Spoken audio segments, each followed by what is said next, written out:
नमस्कार दोस्तों, BSA tricky classes में आप सभी का स्वागत है। दोस्तों आज के आप लोग की इस क्लास में हम लोग यहाँ पर मिशन यूपीएसआई का प्रीवियस ईयर का पेपर डिस्कस करेंगे। और आज का जो पेपर है ये आप सभी का 20 दिसंबर 2017 को कंडक्ट हुआ था। फर्स्ट शिफ्ट का पेपर है और इस पेपर में आए हुए आज हम लोग यहाँ पर सामान्य हिंदी, मूल विधि, सामान्य ज्ञान और संविधान के जितने भी आए हुए इंपॉर्टेंट क्वेश्चन है वो सभी डिस्कस करने वाले हैं। तो आज की क्लास आप लोग के लिए बहुत ही हेल्पफुल रहने वाली है। अगर दोस्तों आज की क्लास आपको अच्छी लगेगी, इस वीडियो को आप लोग लाइक और शेयर जरूर कीजिएगा। तो फिर आप लोग को और भी इसी तरीके से जितने भी हमारे पास प्रीवियस ईयर के पेपर हैं वो एक एक करके मैं आप सभी के कंप्लीट करा दूंगा। ओके तो जितने भी यहाँ पर लोग हैं जो यूपीएसआई की तैयारी कर रहे हैं, देखिए रिटन एग्जाम की तैयारी आपको हम करा सकते हैं, बाकी फिजिकल की आप लोग तैयारी स्वयं से करते रहिएगा। तो किस तरीके से पेपर आता है, क्या उसका लेवल रहता है, ये एक एक पॉइंट में आज हम आपको बताने वाले हैं। तो चलिए दोस्तों शुरू करते हैं आज की अपनी इस क्लास को। आइए देखते हैं। सबसे पहला क्वेश्चन पूछा गया है आपसे अप्रीतम, ठीक है ना। तो दोस्तों यहाँ पर आपको बताना अप्रतिम शब्द का अर्थ दिए गए विकल्पों में से कौन सा है। तो दोस्तों यहाँ पर आपको बताना है अप्रतिम शब्द का अर्थ होता है बेजोड़।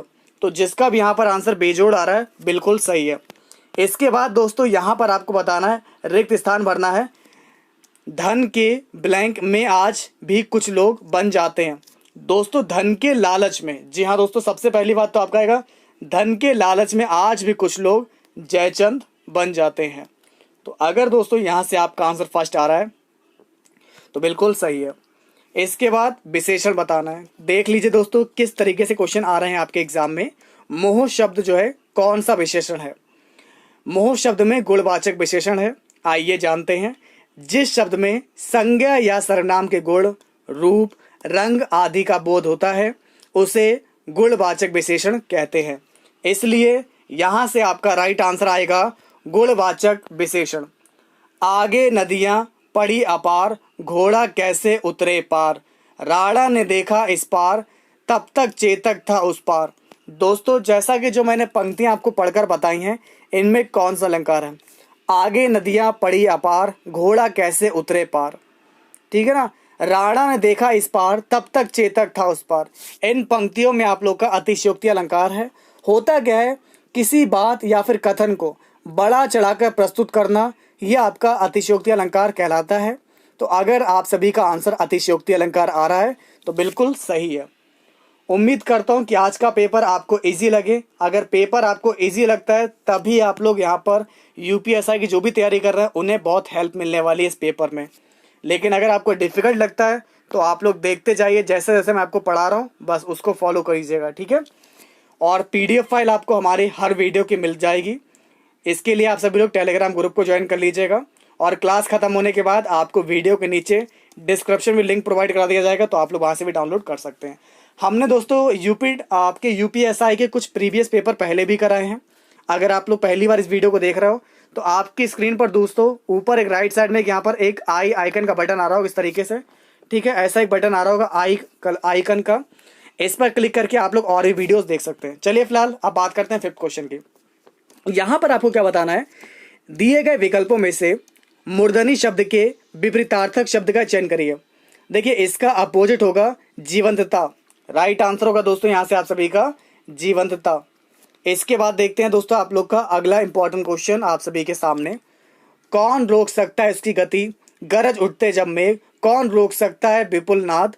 इन पंक्तियों का रचनानुसार अलंकार कौन सा होगा।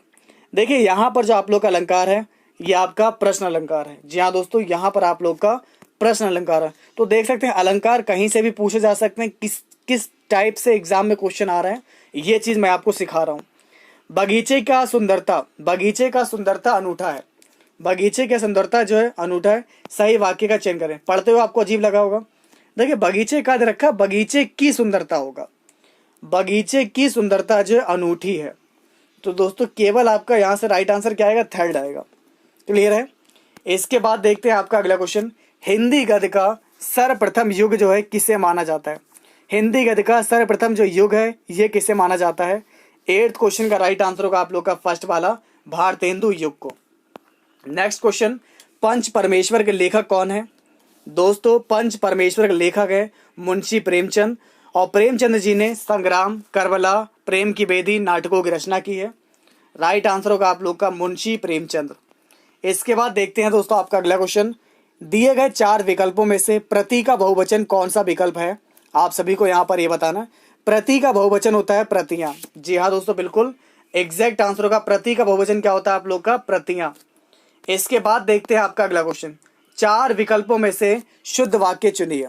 दोस्तों 4 विकल्पों में से शुद्ध वाक्य आपको चुनना है। 11th क्वेश्चन का राइट आंसर आएगा आकाशवाणी से यह समाचार प्रसारित किया गया। बिल्कुल सही जवाब होगा आपका सी वाला। इसके बाद देखते हैं आपका अगला क्वेश्चन। बिल्ली के गले में घंटी बांधना, इस बात का मतलब क्या है? देखिए दोस्तों, बिल्ली के गले में घंटी बांधने का मतलब होता है अपने को संकट में डालना। एग्जैक्ट आंसर होगा अपने को संकट में डालना। अब देखते हैं आपका अगला क्वेश्चन है जमीन आसमान एक करना।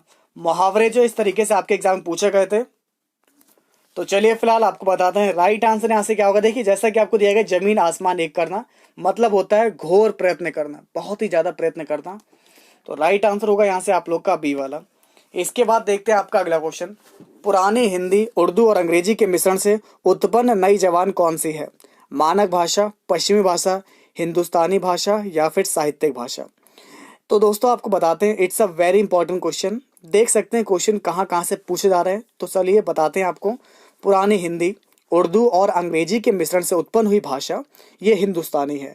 ये हिंद यूरोपीय भाषा परिवार की हिंद आर्य शाखा के अंतर्गत आती है। ये देवनागरी, फारसी, अरबी किसी भी लिपि में लिखी जा सकती है। तो राइट आंसर होगा दोस्तों यहाँ से आप लोग का हिंदुस्तानी भाषा। पीपर पात सरिस मन डोला, पीपर पात सरिस मन डोला, इन पंक्तियों में मन क्या है? दोस्तों इसमें मन आप लोग का उपमेय है। जी हाँ दोस्तों, बिल्कुल यहाँ पर मन आपका उपमेय है, ना कि उपमान। नेताजी ने आजाद हिंद फौजी का नियंत्रण किया, वाक्य की त्रुटियां सुधारे। देखिए दोस्तों यहाँ पर गलती दे रखी है। यहाँ से दोस्तों होगा नेताजी ने आजाद हिंद फौज का नेतृत्व किया। पहला वाला वाक्य पढ़ते ही दोस्तों सही लग रहा है मुझे, और बिल्कुल यहाँ से एग्जैक्ट आंसर होगा नेताजी ने आजाद हिंद फौज का नेतृत्व किया। तो फर्स्ट ऑप्शन बिल्कुल करेक्ट है। यद्यपि वह बीमार था परंतु वह मेला गया। अब इसमें गलती कहां पर है आपको ये बताना। देखिए शुद्ध वाक्य क्या होगा? यद्यपि वह बीमार था तथापि वह मेला गया। उसके बाद भी दोस्तों वह क्या हुआ? मेला गया। तो दोस्तों यहां से आपका राइट आंसर आएगा सी वाला। चलिए अब देखते हैं आपका अगला क्वेश्चन। निम्नलिखित वाक्य को ध्यान से पढ़ें और तय करें कि कौन से हिस्से में गलती है। तेनालीराम ने, दोस्तों देखिए यहाँ पर आप सभी को क्या दिया गया है, ध्यान से देखेंगे। तेनालीराम ने कहीं सुना था कि एक दुष्ट आदमी साधु का वेश बनाकर लोगों को अपने जाल में फंसा लेता है। तो गलती देखिए दोस्तों यहाँ पर सिंपल सी गलती है यहाँ पर 18 के बी वाले में। देखिए दुष्ट जो लिखा है ये गलत दे रखा है। दुष्ट आपका कैसे लिखा जाता है दोस्तों? यहाँ पर आपका दुष्ट इस तरीके से दुष्ट लिखा जाता है और ये आपको गलत दे रखा है। ठीक है। हिंदी साहित्य में लब्ध प्रतिष्ठित कृति कामयानी के रचनाकार कौन है? दोस्तों कामयानी के रचनाकार हैं जयशंकर प्रसाद जी। राइट आंसर होगा यहाँ से आप लोग का जयशंकर प्रसाद। इसके बाद देखते हैं हमारा अगला क्वेश्चन। जो शब्द क्रिया की विशेषता बताएं उसे क्या बोलते हैं? क्रिया की विशेषता बताने वाले शब्दों को क्या कहते हैं? सही जवाब होगा क्रिया विशेषण। जैसे कि वह चलता है धीरे धीरे, वह धीरे धीरे चलता है। इस वाक्य में चलता है क्रिया है और धीरे धीरे उसकी विशेषता है। तो राइट आंसर होगा आप लोग का धीरे धीरे हो जाएगा क्रिया विशेषण। अगला क्वेश्चन। सन 2006 में सार्क लिटरेरी अवार्ड और सन 2003 में सरोजिनी नायडू पुरस्कार से पुरस्कृत होने वाली महिला लेखिका कौन सी है? दोस्तों जैसा कि आप लोग जानते हैं यहाँ पर इन पुरस्कारों से होने वाली, जैसे कि दे रखा है आपको, सरोजिनी नायडू पुरस्कार से पुरस्कृत होने वाली जो महिला है यह है मैत्रेयी पुष्पा। एग्जैक्ट आंसर आएगा आप लोग का डी वाला। मखाना का समानार्थी शब्द दिए गए विकल्पों में से कौन सा होगा? मखाना, मखाना का होगा आपका ताल मखाना। एग्जैक्ट आंसर होगा यहाँ से आप लोग का ताल मखाना। कूप मंडूक होना, it's a very important question. जैसा कि जो भी यूपीएसआई के पेपर हुए हैं कई बार एक क्वेश्चन रिपीट हुआ है। कूप मंडूक होना, इस मुहावरे का अर्थ होता है अत्यधिक सीमित ज्ञान होना, अत्यंत सीमित ज्ञान। ठीक है, बिल्कुल एग्जैक्ट आंसर होगा सीमित ज्ञान, लिमिटेड नॉलेज। निम्नलिखित वाक्यों को ध्यान से पढ़ें और तय करें कि कौन से हिस्से में गलती है। आधुनिक परिवार का एक हिस्सा बनकर जिंदगी मानसिक तनाव से गुजर गई है। तो देखते समझ में आ गया होगा यहाँ पर गलती क्या है। आधुनिक परिवार का एक हिस्सा बनकर जिंदगी मानसिक तनाव से गुजर रही है, ना कि गुजर गई है, गुजर रही है। तो गलती समझ में आ गई दोस्तों। यहाँ पर सेकंड वाले पार्ट में गलती है, यहाँ पर गुजर गई नहीं होगा, यहाँ पर होगा गुजर रही है। क्लियर है, मरा थोड़ी ना व्यक्ति, अभी गुजर रही है, उसकी चल रही है। इसके बाद देखते हैं आपका अगला क्वेश्चन। देव प्रसन्न होकर मनुष्य को वर देते हैं। वाक्य में देव शब्द का बहुवचन क्या होगा? देखिए देव का बहुवचन क्या होता है? जी हाँ बिल्कुल, देवगण। देव का बहुवचन होता है देवगण। एग्जैक्ट आंसर आएगा आपका फर्स्ट वाला। सतर्कता शब्द का समानार्थी शब्द दिए गए विकल्पों में से कौन सा होगा? देखिए इसका जो समानार्थी शब्द होगा ये कौन सा होगा? ये होगा मुस्तैदी। ठीक है, एग्जैक्ट आंसर होगा आपका मुस्तैदी। चलिए अब आप लोग बताएंगे, दिए गए विकल्पों में से सही शब्द का चयन करके रिक्त स्थानों की पूर्ति कीजिए। कन्या की ब्लैंक के आरोप में उन्हें आजीवन जेल हुई। तो कन्या की हत्या में, यहां पर दोस्तों आपका आएगा कन्या की हत्या के आरोप में उन्हें आजीवन जेल हुई। इसके बाद देखते हैं आपका अगला क्वेश्चन। अरे वाह ब्लैंक आपका आगमन तो आकस्मिक है। दोस्तों इन वाक्यों में रिक्त स्थान पर किस विराम चिन्ह का प्रयोग किया जाएगा? तो सभी लोग जानते हैं, राइट आंसर होगा यहाँ से आप लोग का विस्मयादि बोधक। अरे वाह आपका आगमन तो आकस्मिक है, ऐसे कहते हैं कुछ लोग। तो यहाँ पर दोस्तों आप लोग का विस्मयादि बोधक चिन्ह का प्रयोग किया जाएगा। हल्दी घाटी के रचनाकार कौन है? चलिए अब आप सभी को यहाँ पर ये बताना है, हल्दी घाटी के रचनाकार कौन है। It's a very important question. Haldi Ghati के रचनाकार हैं श्याम नारायण पांडे। श्याम नारायण पांडे बी रस के सुविख्यात हिंदी कवि हैं। राइट आंसर हो जाएगा आपका श्याम नारायण पांडे। इसके बाद देखते हैं आपका अगला क्वेश्चन। दिए गए विकल्पों में सही का चयन करके रिक्त स्थानों को भरें। अब देखिए दोस्तों, अगर आपके यूपीएसआई का पेपर ऐसा आता है, हिंदी का लेवल तो आप लोगों ने देख लिया होगा। अभी मैं आप लोगों के साथ मूल विधि, संविधान और सामान्य ज्ञान के क्वेश्चन भी आपके साथ डिस्कस करूंगा और आप सभी को यहाँ पर यह बताऊंगा कि किस टाइप से क्वेश्चन आपके एग्जाम में आते हैं, लेवल क्या रहता है, कहां से क्वेश्चन पुटअप किए जाते हैं। तो मंत्र वह है जो अक्षरों एवं शब्दों के से बनता है। तो 33 का राइट आंसर होगा आपका मंत्र वह ध्वनि है जो अक्षरों एवं शब्दों के समूह से बनती है। तो दोस्तों यहां से आप लोग का राइट आंसर क्या आ जाएगा? शब्दों व अक्षरों के समूह से बनती है। क्लियर है, कोई डाउट तो नहीं है यहां तक? तो राइट आंसर हो जाएगा आप लोग का डी वाला, जिसका भी आंसर डी आ रहा बिल्कुल सही है। अब देखते हैं आपका अगला क्वेश्चन। जैसा कि ये चारों आपस में वैज्ञानिक विषयों पर करते रहते हैं। दोस्तों ये चारों अक्सर आपस में वैज्ञानिक विषयों पर चर्चा करते रहते हैं। तो दोस्तों यहां पर पहले में आपका आ जाएगा अक्सर और उसके बाद आएगा आपका चर्चा। तो देख लीजिए कितना इजी क्वेश्चन है, कैसा लग रहा है पेपर। उम्मीद करता हूं आज की वीडियो आप लोग के लिए बहुत ही हेल्पफुल रहेगी। तो दोस्तों जितने भी लोग यहाँ पर यूपीएसआई की तैयारी कर रहे हैं उन सभी के साथ इस वीडियो को जरूर शेयर कीजिएगा, ताकि वो भी इस टेस्ट जो है पेपर को सॉल्व कर सकें और देख सकें कि आखिरकार पहले जो पेपर हुए थे उनका लेवल क्या था और अब क्या लेवल रहेगा। जो इस बार लेवल रहेगा वो भी मैं आपको बताऊंगा किस तरीके से क्वेश्चन पुटअप किए जाएंगे। अब देखिए आपका अगला क्वेश्चन। व्यक्ति, वस्तु या स्थान के नाम को क्या कहते हैं? 35 का राइट आंसर क्या होगा दोस्तों? जी बिल्कुल सही जवाब आपको बताते हैं। व्यक्ति, वस्तु या स्थान के नाम को संज्ञा कहते हैं, यानी कि नाउन। अब आपको बताना है संज्ञा या सर्वनाम शब्द की विशेषता प्रकट होती है किससे? राइट आंसर होगा विशेष्य। विशेष्य से संज्ञा या सर्वनाम शब्द की विशेषता प्रकट होती है। तो इसलिए दोस्तों यहां से आपका आंसर आएगा विशेष्य। इसके बाद दोस्तों देखिए आपका अगला क्वेश्चन।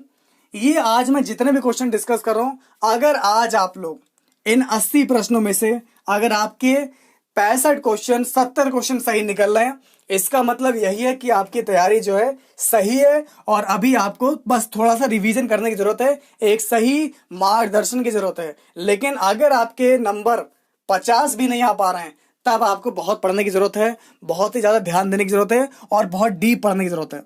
तो ध्यान रखिएगा, आज की इस वीडियो को पूरा देखिएगा और कोशिश कीजिएगा कि आज आप लोगों के क्वेश्चन कम से कम 65 तक सही होने चाहिए। छिछला शब्द का विलोम शब्द कौन सा है?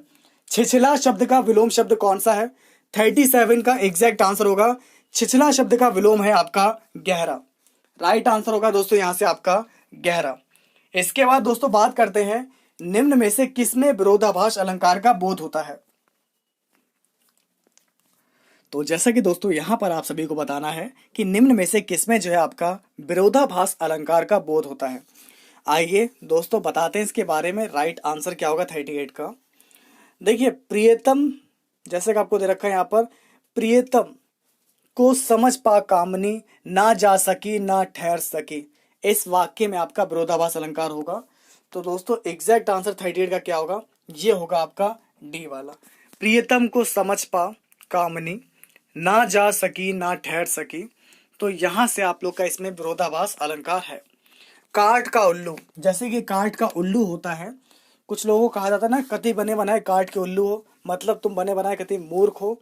तो यहां से सिर्फ आपका एक ही आंसर आता है, ऑप्शन डी, यानी कि मूर्ख। क्लियर है? चलिए अब देखते हैं हमारा अगला इंपॉर्टेंट क्वेश्चन। ये हमारे हिंदी का लास्ट क्वेश्चन है। इसके बाद हम लोग संविधान के, मूल विधि के और सामान्य ज्ञान के, सामान्य अध्ययन के क्वेश्चन डिस्कस करेंगे। बच्चों की कहानियां लिखने वाले और चाचा चौधरी पात्र के रचनाकार कौन है?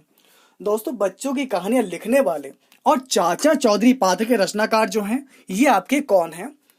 जी बिल्कुल सही जवाब होगा आपका प्राण कुमार शर्मा, जिन्हें हम लोग प्राण कुमार शर्मा बोलते हैं। यह है कार्टूनिस्ट प्राण कुमार शर्मा, जिन्हें प्राण के नाम से भी जाना जाता है। तो एग्जैक्ट आंसर होगा आप लोग का ऑप्शन बी। क्लियर है? इसके बाद दोस्तों बात करते हैं संविधान, मूल विधि और सामान्य ज्ञान के क्वेश्चन। तो 40 क्वेश्चन ये रहेंगे और इन 40 प्रश्नों में से 30 क्वेश्चन आपको बिल्कुल सही करके दिखाने हैं, बिल्कुल सही सही होने चाहिए। ठीक है? तो फिलहाल पूरी जोरों शोरों से बताइएगा, इस बार यूपीएसआई पार। बिल्कुल दोस्तों हमारे साथ जुड़े रहिए और जैसा जैसा मैं आप लोग को बता रहा हूं बिल्कुल उसको ही फॉलो कीजिएगा और याद कर लीजिएगा। उपराष्ट्रपति को पद की शपथ कौन दिलवाता है?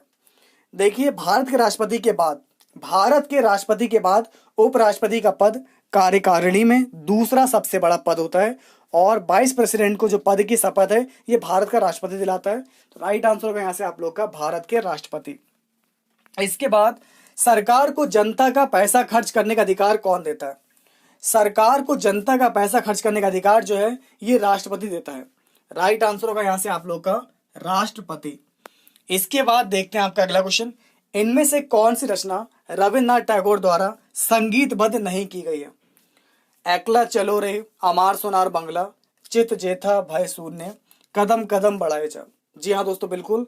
तो जैसा कि मैंने कल भी आपको बताया था, कदम कदम बढ़ाए जा, खुशी के गीत गाए जा, ये जो है सुभाष चंद्र बोस के द्वारा संगठित आजाद हिंद फौज का तेज कदम ताल गीत था। इसके बोल 1942 में कप्तान राम सिंह ने लिखे थे। इसके बोल किसने लिखे थे? ये लिखे थे कप्तान राम सिंह ने। आगे चलकर यह भारत का बहुत लोकप्रिय देशभक्ति का गीत बन गया। राइट आंसर होगा कदम कदम बढ़ाए जाओ। बिल्कुल आपको भी आगे बढ़ते रहना है। इसके बाद देखते हैं आपका अगला क्वेश्चन। रैयत बाड़ी भूमि राजस्व प्रणाली का संस्थापक होने का श्रेय किसे दिया जाता है? टोडरमल। दोस्तों नाम तो सुना ही होगा। टोडरमल मुगल बादशाह अकबर के नवरत्नों में से एक थे। अकबर के समय से प्रारंभ हुई भूमि पैमाइश के आयोजन टोडरमल के द्वारा ही किया गया था। तो रैयत बाड़ी भूमि राजस्व प्रणाली का संस्थापक होने का श्रेय टोडरमल को ही दिया जाता है, इसलिए यहां से आपका राइट आंसर होगा टोडरमल। इसके बाद देखते हैं आपका अगला क्वेश्चन। इनमें से किस ऐतिहासिक मामले में सर्वोच्च न्यायालय ने भारतीय रिजर्व बैंक को सूचना के अधिकार के अधिनियम के दायरे में ले लिया? तो यहां से राइट आंसर होगा भारतीय रिजर्व बैंक बनाम जयंती मिश्री। ठीक है? तो बिल्कुल इस तरीके से क्वेश्चन आ रहे हैं बाद से रिलेटेड। जो केस है ना, केस भी आपके एग्जाम में पूछे जाएंगे जो मैं आप लोग को बता रहा हूं। राइट आंसर होगा भारतीय रिजर्व बैंक बनाम जयंतीलाल मिस्त्री। तो जिसका भी आंसर यहां पर सी आ रहा है बिल्कुल सही है। इसके बाद देखते हैं आपका अगला क्वेश्चन। भारत के संविधान के अनुसार अनुच्छेद 169 के अनुसार राज्य विधान परिषद के गठन का अधिकार किसे होता है? तो विधान परिषद के गठन का जो अधिकार होता है ये होता है फिलहाल संसद को। तो भारत के संविधान के आर्टिकल नंबर 169 के अनुसार राज्य विधान परिषद के गठन का अधिकार संसद के पास है, इसलिए दोस्तों यहां से आप लोग का राइट आंसर आएगा संसद यानी कि पार्लियामेंट।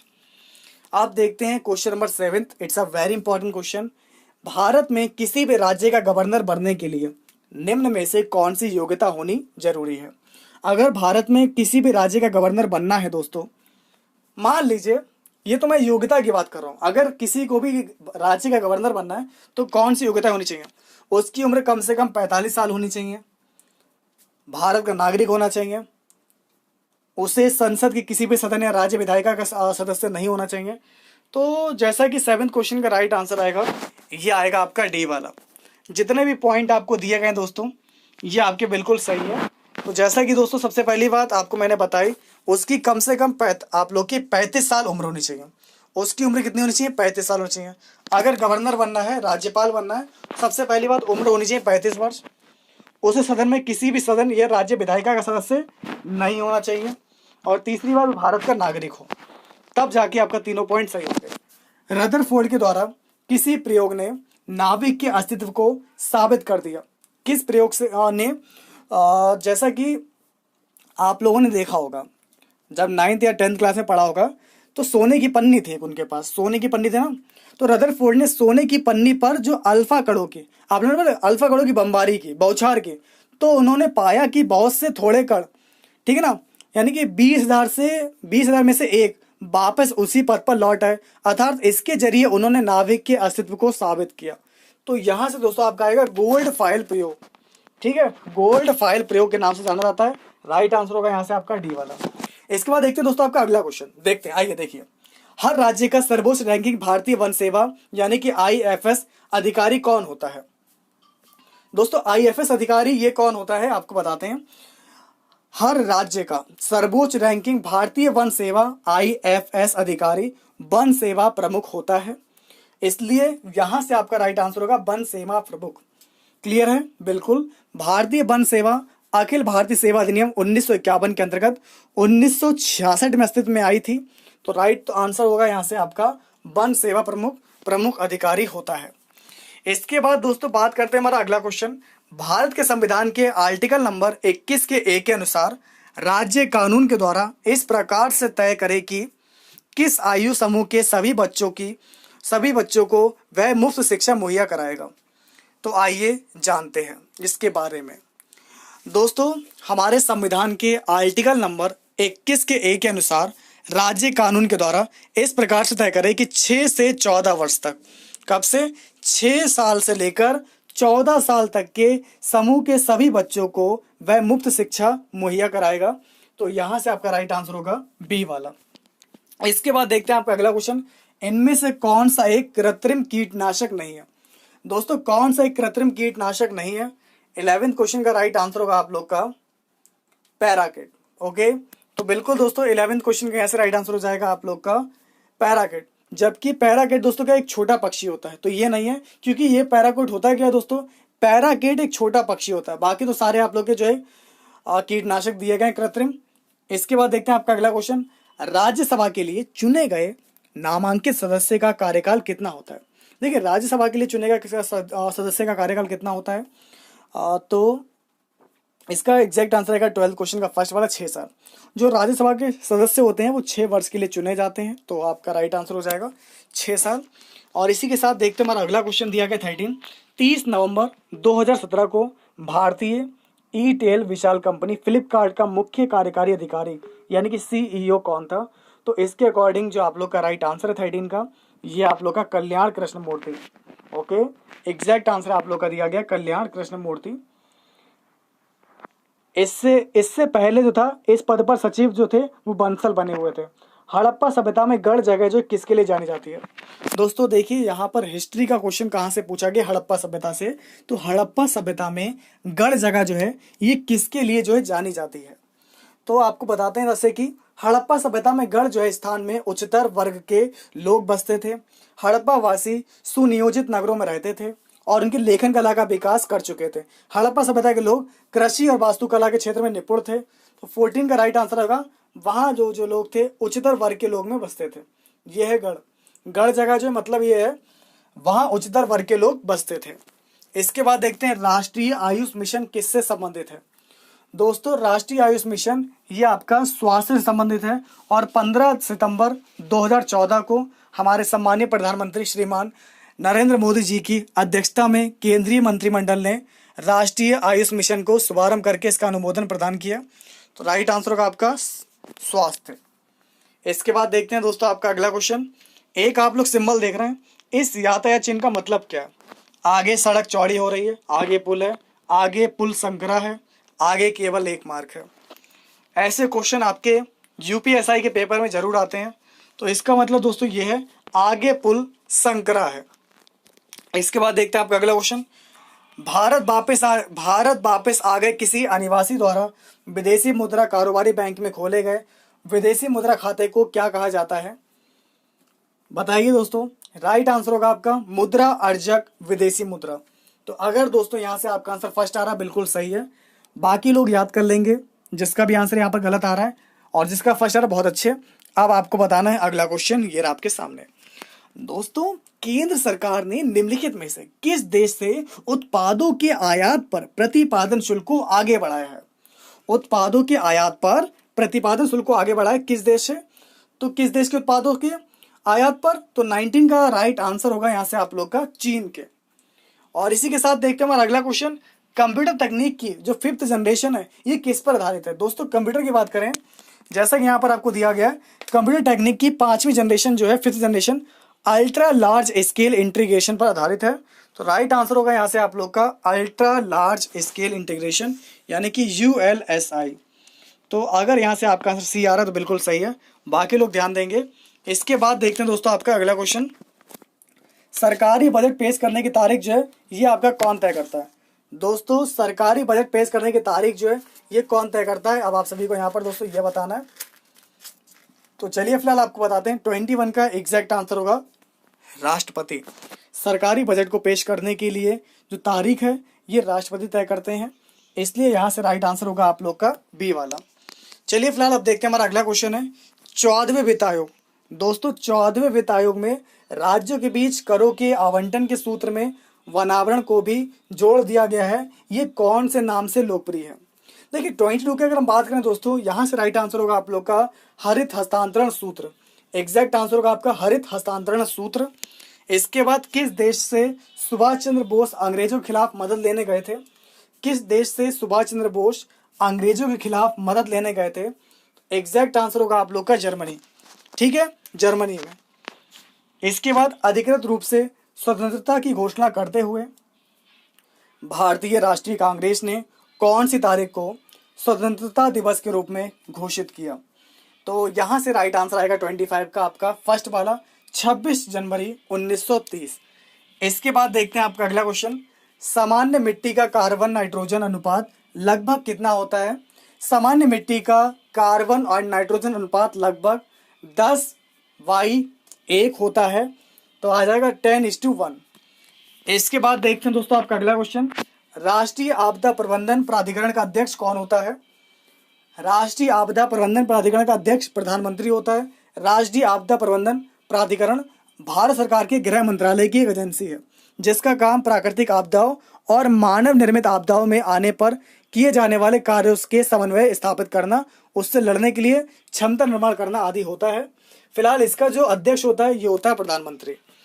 इसके बाद दोस्तों आपको बताते हैं इनमें से कौन सा जीव मंडल भंडार संयुक्त राष्ट्र शैक्षिक वैज्ञानिक तथा सांस्कृतिक संगठन के मानव एवं जीव मंडल कार्यक्रम पर आधारित विश्व जीव मंडल तंत्र का हिस्सा नहीं है?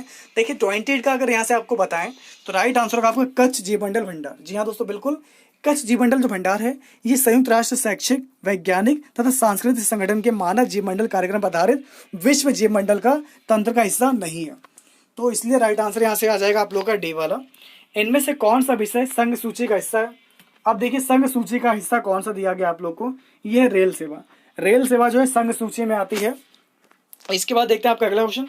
भारत सरकार की वह कौन सी योजना जिसका उद्देश्य ऐसे बच्चों का संरक्षण करना है जिन्हें देखभाल और सुरक्षा की आवश्यकता हो, उनके अलावा ऐसे किशोर जो कानून का उल्लंघन करते हैं और वो बच्चे जो कठिन परिस्थितियों में रहते हैं उनका संरक्षण भी इस योजना का अंग है। तो ये योजना कौन सी है? क्वेश्चन नंबर 30 राइट आंसर होगा आप लोग का ऐसे समेकित बाल संरक्षण योजना। एग्जैक्ट आंसर आएगा दोस्तों यहाँ से आप सभी का समेकित बाल संरक्षण योजना। क्लियर है, बिल्कुल ध्यान रखिएगा। इस तरीके से क्वेश्चन आपके पेपर में आते हैं और यही चीजें आप लोग को तैयार करनी है।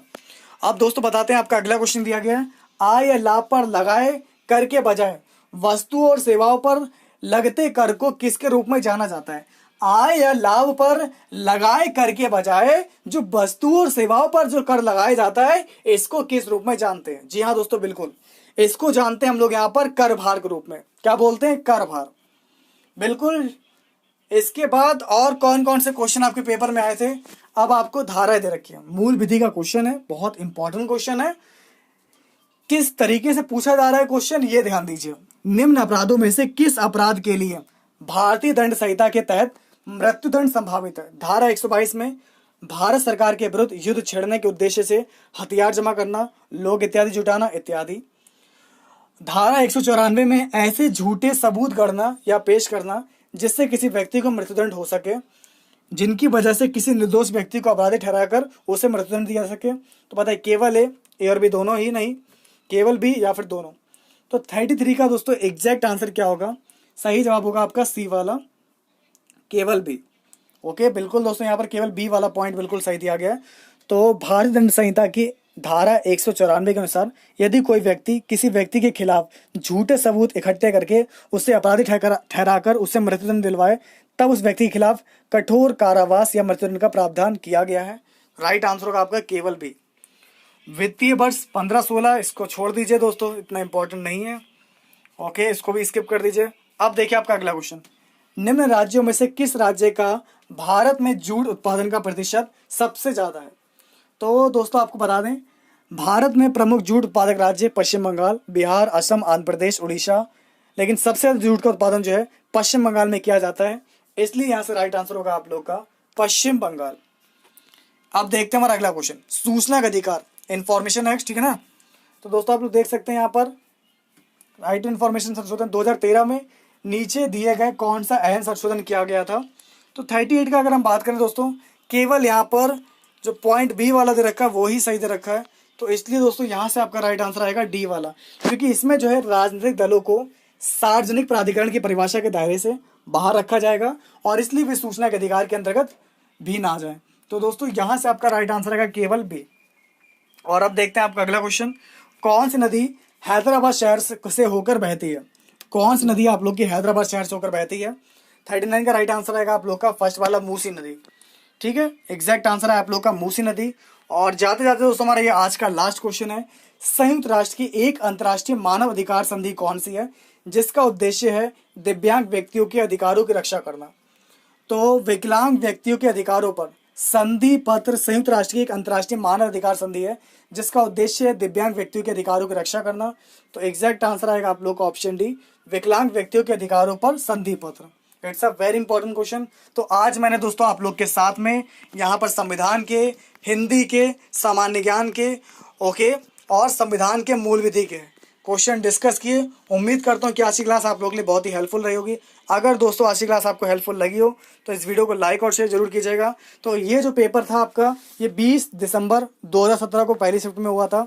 तो ये आज मैंने यहाँ पर 4 टॉपिक डिस्कस किए हैं, मैथ और रीजनिंग इसके सेकंड पार्ट में डिस्कस करेंगे। तो कैसी लगी दोस्तों वीडियो, अगर आपको हमारी वीडियो हेल्पफुल लगती है तो मैं ऐसे ही कंटिन्यू जितने भी इंपॉर्टेंट क्वेश्चन हैं वो सारे एक एक करके आप लोग को प्रोवाइड करा दूंगा। ओके तो बिल्कुल हमारे साथ जुड़े रहिएगा। फिर मिलते हैं कुछ ऐसे इंपॉर्टेंट क्वेश्चन के साथ। बने रहिए आप लोग अपने चैनल BSA ट्रिकी क्लासेस में। तब तक के लिए दोस्तों नमस्कार।